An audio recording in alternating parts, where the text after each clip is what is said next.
Welcome to wizard.com. This is Ashwini, maths tutor. Our question is the order of rotational symmetry in the following figure, and we have given one figure.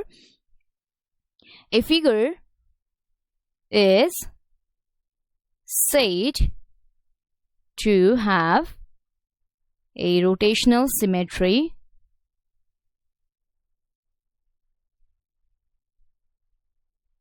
if it fits onto itself more than once during a full turn.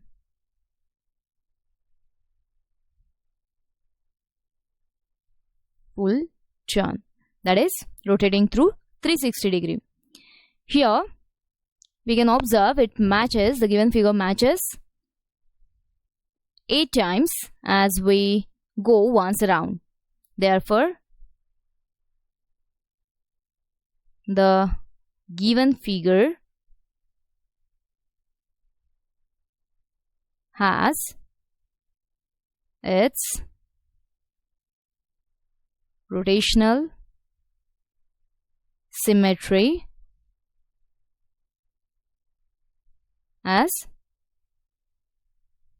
H